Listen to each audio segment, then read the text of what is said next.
Now with me to debate this, Len Shackleton from the Institute of Economic Affairs, and joining us from Edinburgh is Thomas Lynch, who's the chair of Dad's Rock, a charity which runs playgroups for dads and their children. Gentlemen, good to see you. Thank you both for coming on. Len Shackleton, where do you stand on this? Well, I think this type of sort of populist measure obviously has some kind of appeal, but I think in reality it will have very little effect, or it won't fundamentally change the way in which families form and share childcare.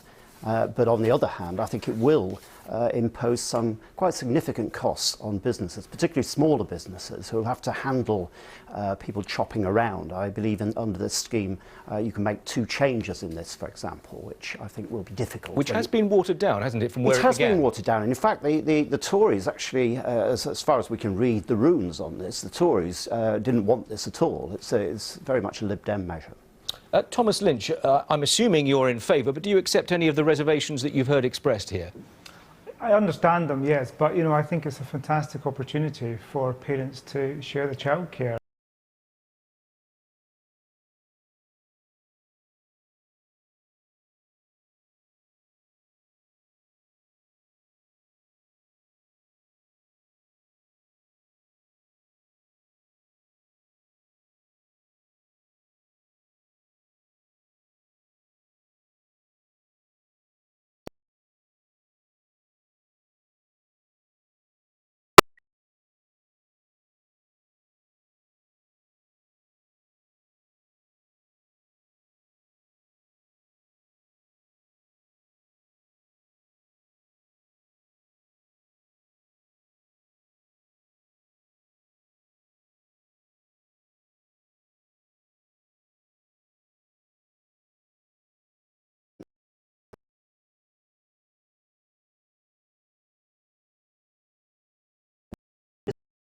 Here. Well, I think actually there are all sorts of varied lifestyles which people have these days, and I don't think the position is quite as, I think Nick Clegg called it Edwardian. I don't know quite what that was about, but society today is very different. But I don't think it's going to fundamentally alter the pattern of childcare very much. If you look at what this involves, beyond a 4-week period or something, men are going to be on statutory pay, which is less than half the minimum wage or so. It's that kind of a figure. I can't see very many people being attracted to this. The kind of, I don't know, the stereotype you could imagine where it would be financially worthwhile would be if you had a woman banker and, a bloke who was a barista or something. Otherwise it's just not going to be financially worthwhile for people. So I don't think there's going to be a major change. But for those people who are going to do it, as I say, it is going to create problems for smaller firms. Let me just put, you mentioned Nick Clegg, he did use the word Edwardian today. This was what else he said. Women deserve the right to pursue their goals and not feel they have to choose between having a successful career or having a baby. He went on, they should be supported by their employers rather than being made to feel less employable or under pressure to take unchallenging jobs. So he sees this as a very positive measure from the woman's point of view. Well, I think women actually have a lot more choice than he's giving them credit for. And the reason why women change patterns of employment are largely to do with their choice.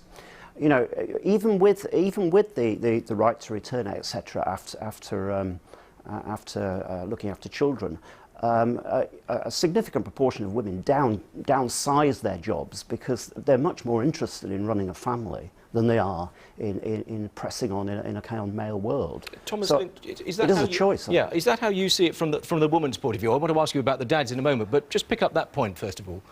I think we're obviously talking about generalisations here, aren't we? Inevitably, to some extent, yes. And we're talking about the stereotypical family, I guess. But I see this as a positive for both sides. I know dads who have done this, who have taken more time off work. And it's a choice, it's a lifestyle choice for some families to say, look, this is what's important to me now. Is the money important, or is having a good relationship with my kid more important? So, I think it's a choice for the whole family. And when you've spoken to some of the dads that you're working alongside in your own organisation, Dad's Rock, what sort of view do you hear there? That they've loved it and that they couldn't wait to take the time off. And yes, some of the dads have had difficulty with their companies, with their employers, to explain the situation and to get them to understand what they're trying to do.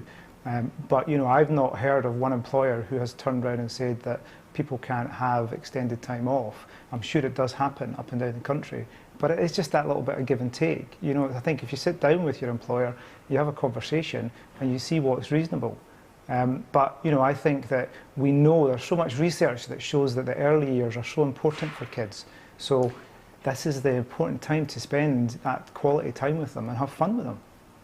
True, Len Shackleton? Well, I've got a 3-year-old myself, so I spend a lot of time with her. But to go back to the issue for the economy, I don't think it's going to fundamentally change anything very much, but it is costly. And the point is that it's adding to labour market regulation, and that's what the coalition has been doing. Despite coming in and saying that we're going to change this and liberalise the market and so forth, we've been adding more and more things, and this is just another one, I'm afraid. It's a burden on smaller firms. OK, gentlemen, we'll have to leave it there, but we appreciate your time. Thank you both very much. Thanks to Len Shackleton and Thomas Lynch. Thank you very much for joining us in Edinburgh as well.